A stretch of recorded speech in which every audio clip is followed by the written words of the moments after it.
I really believe that we don't realize it, but we're being powered by those Hmm. archetypes inside. Like speaking of the warrior archetype, when a young man, and I think a young woman too, hits the age of like 12, 13, 14, they can feel that sort of thing kick in. They're not aware of it, but like a young guy wants to try out for the football team, Yeah. wants to drive fast, wants to, hang out with his homies, that kind of that's we think we're choosing that, but we're not. Hmm. We're being driven by it.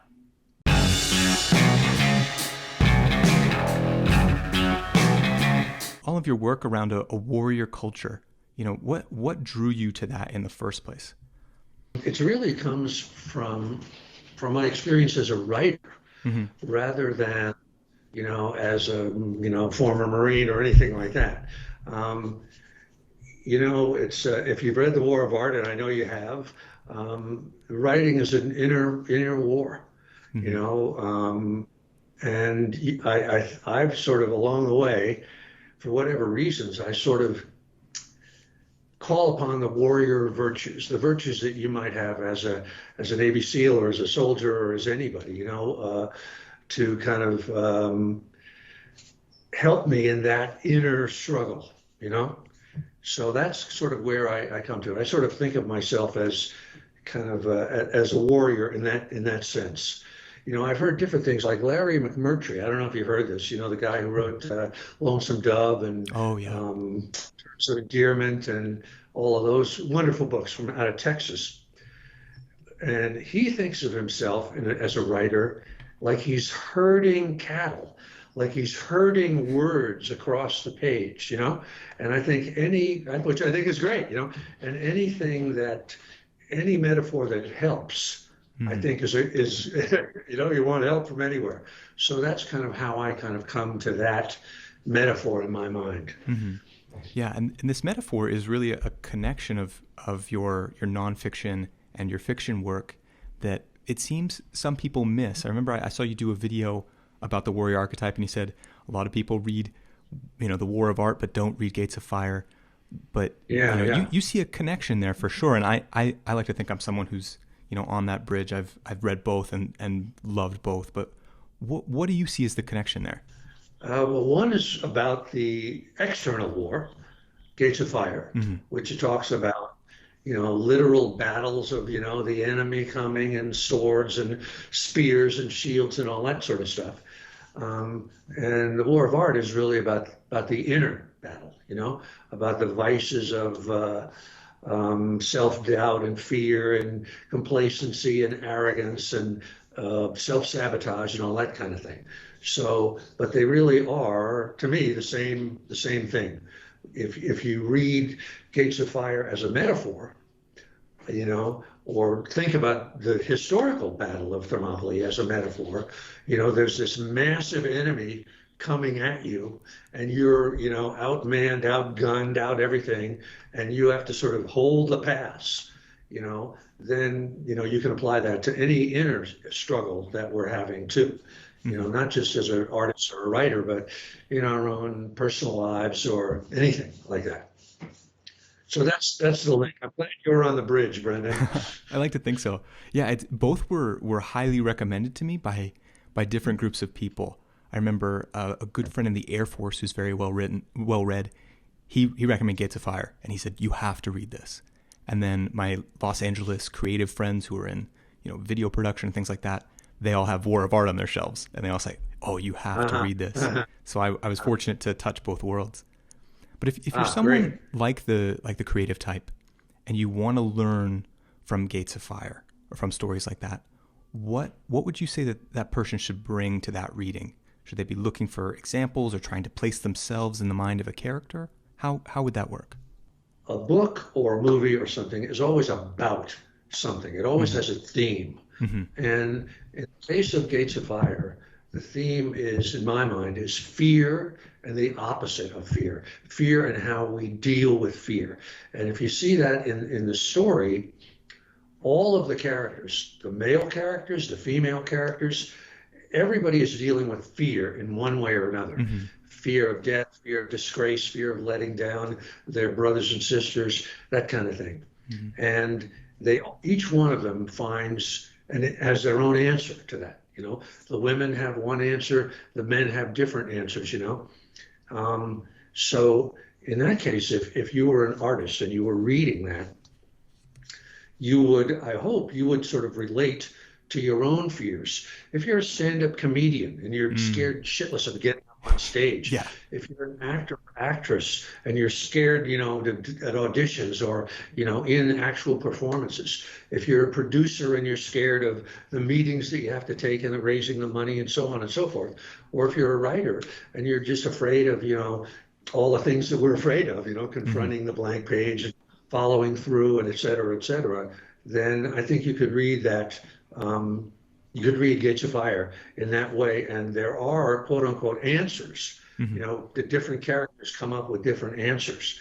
It's funny, my girlfriend Diana and I right now, we're like 10 years behind the times. We're watching Game of Thrones now. Oh, yeah.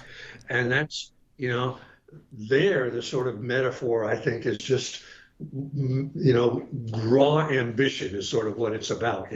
Everybody wants to be king or queen, and they're all, conspiring, and some are good and some are bad. I don't think if I'm an artist and I'm watching that show, I don't know if that helps me very much because it's just about sort of the real negative kind of ego, self-aggrandizement stuff. But hopefully a book like The War of Art is a positive thing and is something that would encourage somebody if they read it from the point of view of the theme of what it's about. Yeah. And you just mentioned the sort of the dark side of the king archetype or the queen archetype, that overwhelming ambition and control. And I know you've talked in your videos about how training, things like military training or other things that help us build discipline, they also help us to manage the light and the dark side of our archetypes. So if we're someone who is very ambitious like that, if we want to be sort of a king at our craft, how can we train ourselves to balance that light and dark side? I'm going to recommend a book, and I've talked about this book in those videos. It's called King, Warrior, Magician, Lover, and it's by Gillette, and I forgot the other gentleman's name, but it's about the archetypes of the unconscious, and particularly the king archetype and the dark side and the light side of that. And but I do think I would recommend anybody read that. It's all about that sort of thing. But to answer it off my top of my head, I think simply the first step, and this is sort of new to me too, is just to think of the fact that there is a dark side and there is a light side. There is kind of the side that Darth Vader went over to, and there's the side that Luke Skywalker tries to go, that Obi-Wan Kenobi went to. And that when we have ambition and when we aspire to do whatever it is, to succeed in our craft or to, there's a kind of a good way to do that and there's a bad way to do that. And I think it's important to be, if we're just aware of it and just kind of watch ourselves internally, if you're, let's say you move to LA and you want to be an actor, how are you pursuing that? Are you pursuing it in some kind of rotten way where you'll sleep with anybody or you'll stab anybody in the back to get a thing or something like that? Or the other side where you're really down on yourself, and if you screw up an audition, you spiral into, some, rabbit hole of negativity, then to simply be aware that you are sort of on the dark side of that archetype that you're living. And instead, I would kind of try to flip over to the light side, which would be an attempt a committed attempt over a long period of time to master your craft and to surrender yourself to the higher aspirations of the craft. That as an actor, just as an example, you're trying to perform in such a way that you're giving a gift to the audience, that, you're creating whatever character it is you're creating is somehow will communicate to them what the writer intended, et cetera, et cetera. So I think just sort of being aware of that is really important, I think. For me as a writer, I was unsuccessful for so long, for like 20 years or more, that it was a good thing in the long run Mm-hmm. because it kind of forced me to ask myself, why am I doing this? Yeah. Since I'm not getting any rewards, I'm not making any money. I'm not getting any attention from anybody. Everybody, my friends and family, all think I'm an idiot for pursuing this thing, this dream that's never going to come true. And so it sort of forced me to answer the question, why am I doing this? Mm-hmm. And the bottom line for me eventually was that I just love the process. I love the work. Mm-hmm. Uh, and even if it doesn't bring in any money or doesn't succeed, it feeds me Mm-hmm. in its own way. Yeah. And so that, maybe I'm deluding myself, but to me, that's the light side. That's the honorable side. Mm-hmm. So anyway, I'm not sure that connects to the first part of your question, but that's my answer to that one, Brendan. It absolutely does, and I would love to talk more about that. So you had this sense of writing being something that was exciting to you in and of itself as a craft, but you have these practical questions that people are asking you. You've been doing this for more than a decade and it's not panning out. How did you keep yourself focused on that idea rather than being distracted by the pressures of the world? In a way, it was just for me, I may be lucky in this way too. I really didn't have any fallback position. Mm-hmm. I didn't have any plan. It's like anytime I would try, like I would do things from time to time. I took jobs in advertising, Mm-hmm. as a copywriter, Mm-hmm. and I would just be so depressed at the end of a day that I just knew I couldn't keep this up over any length of time. Mm-hmm. And I worked a lot of other jobs where I tried really hard to, just make it work, and I just couldn't. So the other answer to that is that over the long haul of writing, of trying to write, um, I did manage to work as a professional writer one way or another, like as a screenwriter, even though that wasn't what I was hoping to do, and it wasn't. I wasn't doing what I really wanted. I wasn't really writing from my own heart, but at least I was making money and I was learning Yeah. and I was kind of in the game. Yeah. So it wasn't that I was completely nowhere, out on Right. Pluto somewhere in the cold. I was sort of in the game somehow. Mm-hmm. So that encouraged me. I thought, well, I'm learning, I'm getting a little closer, that kind of thing. Yeah. How did your screenwriting experience help you to turn Legend of Bagger Vance into a popular film? Well, I actually didn't have anything to do with a movie. Oh, really? All I did was read the book.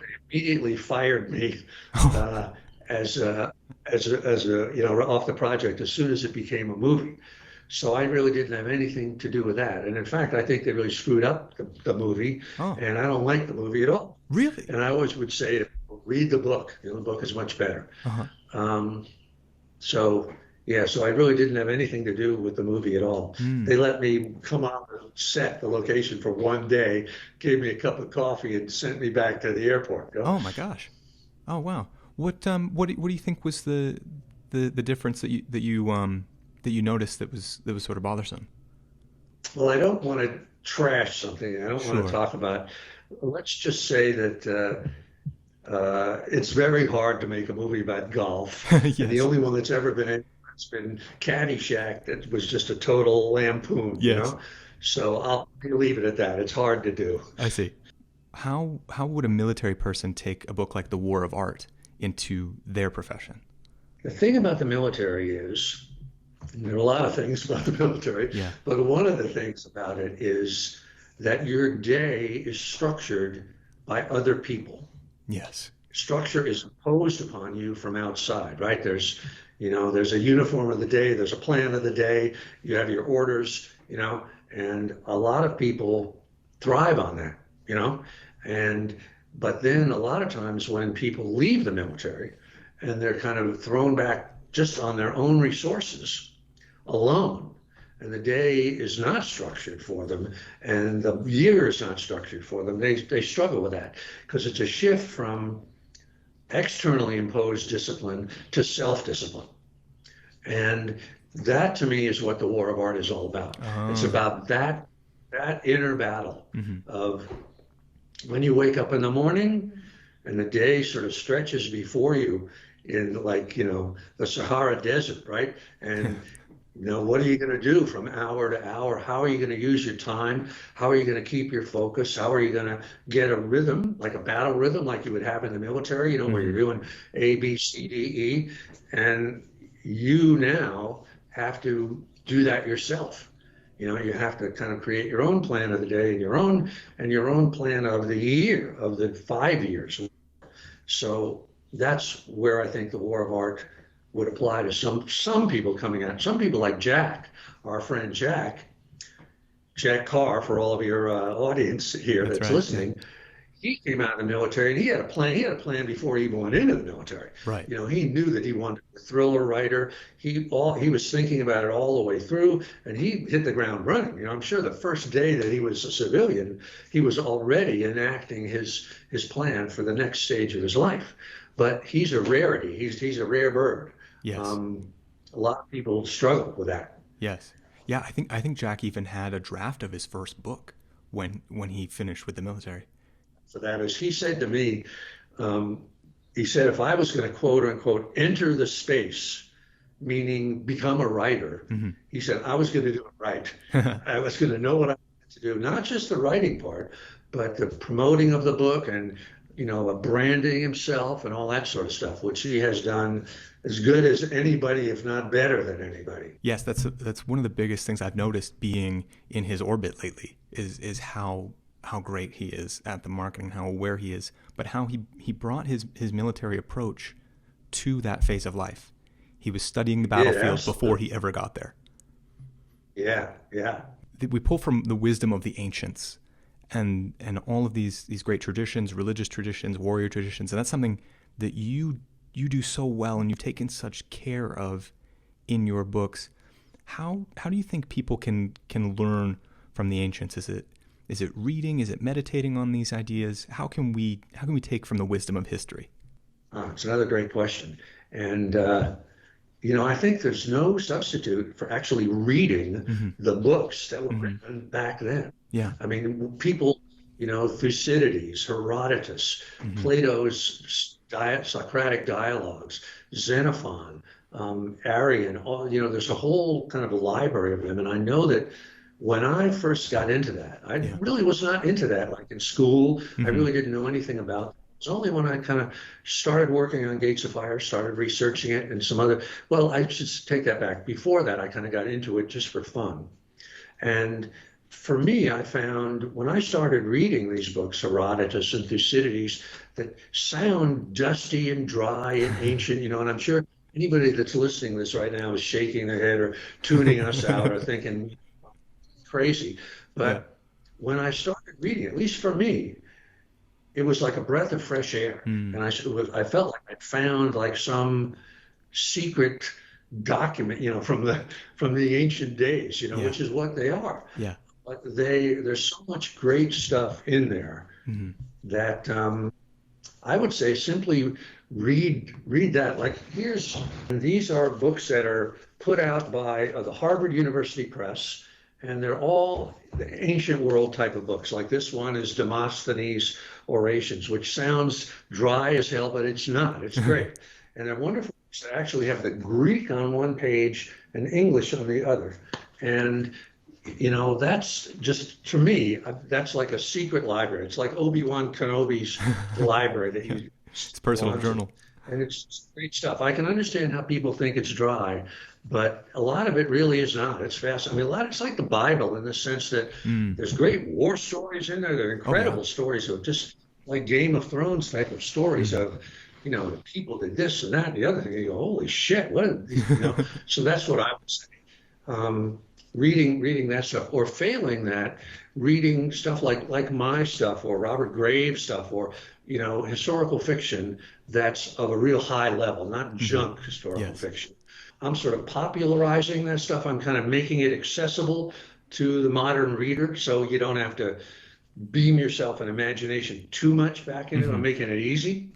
So I would say that's another good way to do it. But it's a great source of sustaining wisdom and truth. I feel like if I didn't know the stuff that I've learned from these books, I'd be operating with half a toolkit, Yeah. or half a set of weaponry.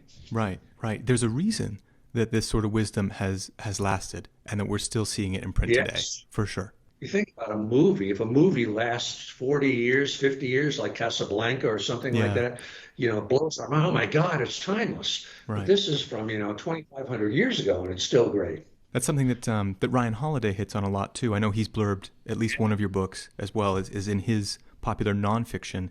He's definitely pulling on a lot of these concepts and trying to drive that point home as well. He's a great, popularizer of the Stoics Yes. that we would think, oh, what's that? We're never going to, I'm getting a headache just thinking about it.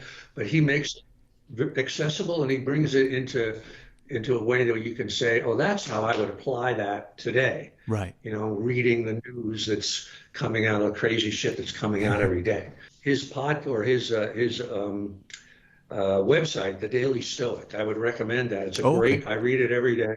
Oh, It's wow. sort of a great thing that, where he'll talk about like, he doesn't talk about Trump by name, but he talks about the chaos that's going on, Yes. and then he'll apply that Stoic wisdom to sort of how to deal with that stuff, Hmm. and it's very, very helpful. Well, with an endorsement from you, we'll put a link to that in the description, along with links to your website and Instagram for anybody Great, who's listening great, and interested in that, for sure. yeah. Stephen, something that's come up about your fiction, you've said that yours is I believe is that really quality historical fiction. It feels so real in your books. How do you get to the point where what you're writing feels real, even in a place that you and I have never been to? I mean, I think it's just what any writer tries to do. Hmm. It's the imagination. It's trying to imagine yourself back into that world, whatever world it may be. Like Arthur Golden, Jewish male writer, wrote this wonderful book, Memoirs of a Geisha. Have you ever read that? Oh, I haven't, but I've heard of it. It's a great book. It was like, number one bestseller, like Yeah. maybe 15, 20 years ago. And basically, he beamed himself in imagination back into the mind of a Japanese geisha, female courtesan in the 30s, 1930s. Hmm. And when you read it, you're like completely believe everything, So I think he did a lot of research. Hmm. He found out all the details of what the true world was like. But then, like any writer of fiction, he just used his imagination and sort of asked himself, what would it be like? And, and in a way, that's kind of a quality that any storyteller, like if you and me, when we were kids, if we got caught by our mom stealing something or caught by the school principal, and we would stand in front of the principal and just lie like a son of a bitch, right? We'd just pull stuff out of our butt. I was really just, I wanted to study. That was why I snuck in. I was smoking dope, and I was really trying to get deep into the social studies. So it's sort of that quality of just kind of imagination, which is really, from a writer's point of view, a lot of the fun of it. Hmm. It's sort of like, I wish I could get in a time machine and go back to ancient Athens, and see what it was like to walk down to the Agora in the morning and talk to people, what was going on. But I can't. Hmm. So I try to do it in my imagination, Yeah. and then try to write it. With that, I have a question from a listener that's pretty specific on your writing process. So this is from Joanna Novak. She's a published novelist. She's a professor of creative writing at a university in Los Angeles called Mount St. Mary's, and she asks if you could take us inside the sort of training scene of your writing process. She wants to know what are the most useful practices, drills, exercises, things like that you incorporate in your work as a writer. I have kind of two ways of approaching it. One is a very blue collar way, in the sense that I'm very much a believer. I have a saying, put your ass where your heart wants to be, Mm. which means, sit down in front of this, and show up every day and do it. But then the other half of it is, I'm definitely a believer in the muse, and I believe that you do get inspiration, and that when you're really working well, you don't even know what you're doing. You go into Mm. another kind of state of mind and you're kind of just channeling stuff. So what I'm trying to do as a writer, when I'm actually sitting down at the keys, is to get out of my own way, Hmm. to get my ego out of it completely, and even get my identity out of it completely. I'm not Steve Pressfield, whatever that means. Mm. And just in imagination, just sort of enter that world, whatever it is. And you are in a sort of a, not really a dream state, but in a state of imagination. And in a very real sense, I think you start to even see like a movie. You Hmm. start to kind of see the story that you're telling as a movie, and you're guided by your own instincts. Like from my experience in the Marine Corps, I have a certain sense of what men are like Yeah. in the field, Yeah. what the humor is like, and how everything goes wrong, right? They tell you just go up there, and dig a hole. And of course you wind up digging it in the wrong place, and it's not deep enough, it's too deep. So I have quite a sense, like we all do, of how things work, how reality works. Hmm. And when you sort of get into that state of event, you're just applying that to another world, to Yeah. another time, another place. And, do people betray each other? Are people Mm. loyal to each other? How do people express themselves? So it is kind of a mysterious thing Hmm. of getting into a sort of a state where you sort of you partly surrender your own control over what's going to come out on the page, but you're also, at the same time, you're kind of bouncing between your right brain and your left brain. You're also trying to control it a little. And if the scene starts going into the wrong direction where you're just going to lose it, you kind of try to rein it back a little bit and remember where you want it to go. I Right. know this is kind of a vague answer, but A topic that you've been touching on a lot lately in your videos and things is the value of archetypes in culture as well. And you talked a little bit about Carl Jung. I wonder how have you grown to be so interested in that topic? one of the things that I happen to say on one of the videos recently is if you're a writer, well, let's talk about the archetypes for a second. Sure. What are the archetypes? The archetypes of the collective unconscious are these sort of super personalities that we're born with and that are types, capital T types, like the wise man, the warrior, the virgin, the divine child, like Jesus or Krishna or anything. And Hmm. there are many, many, many of those archetypes, the queen, the mystic, the sage, so on and so forth. And I really believe that we don't realize it, but we're being powered by those Hmm. archetypes inside. Like speaking of the warrior archetype, when a young man, and I think a young woman too, hits the age of like 12, 13, 14, they can feel that sort of thing kick in. They're not aware of it, but like a young guy wants to try out for the football team, Yeah. wants to drive fast, wants to, hang out with his homies, that kind of that's we think we're choosing that, but we're not. Hmm. We're being driven by it. So back to writing for a second. I told you that I've been watching Game of Thrones Yeah. recently, and one of the things that is a really interesting way as a writer to power a scene is to have a clash of archetypes, to have two, like last night, one of the scenes I was writing out there was the young girl, Arya Stark, Hmm. who's like this, fleeing. She's like 10 years old or something like that. And she's serving as a cupbearer to her worst enemy, the king, Tywin Lannister. Right? He doesn't, and there's a scene between the two of them where they kind of sit down and he recognizes that she's a smart little girl. Hmm. And he starts to ask her, where are you from? Da, da, da, da, da, da, da.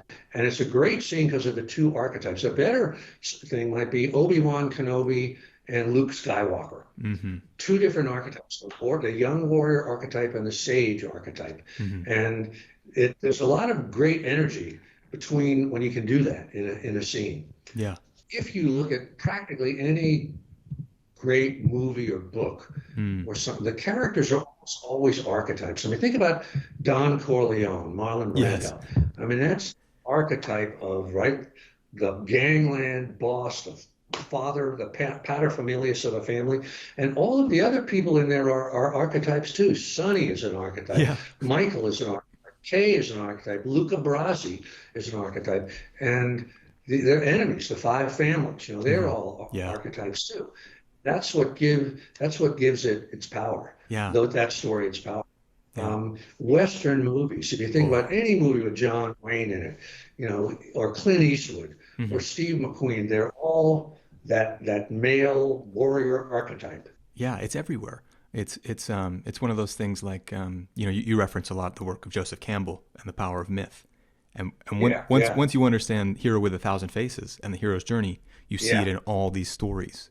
Very yeah. similar. If someone wants to use these archetypes to power their own creative work or to build these sorts of characters, how would you suggest that they get exposed to the archetype concepts? I'm a big believer in just reading great stuff and Hmm. watching great movies. And Yeah. if you just look at that sort of through the lens of the archetypes, just to sort of educate yourself, if you watch, To Kill a Mockingbird, and Mm. just sort of look at it to what are the archetypes in that movie? Yeah. Atticus Finch is sort of the archetype of a knight, of the upright, honorable, good man. And then the other characters are archetypes too. And if you just you know try to educate yourself that way, I think. Yeah. Now, of course, the other side of that is you don't want to be too archetypal because you want to create nuanced, Mm. real characters, Hmm. But I do think that what gives characters power is that sort of archetypal energy. Think about Captain Ahab, Hmm. you know. Now there's like, or Captain Queeg, that's just a straight out, flat out archetype, and it's very, very powerful. Stephen, before I ask my last question, where should people be looking for you online? What are you working on that you'd want people to check out?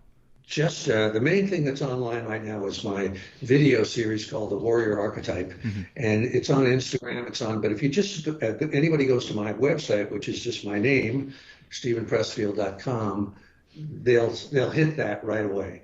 If they want to get into more of the War of Art stuff, there's that little X up in the right hand corner. That Hmm. click on that, and it'll take you to that other side of it. But that's probably the best place to find me. Excellent. And we'll put links to both of those, your Instagram and your website, down in the description for anyone who's listening and wants to check that out. Great. Thanks, friend. Thank you.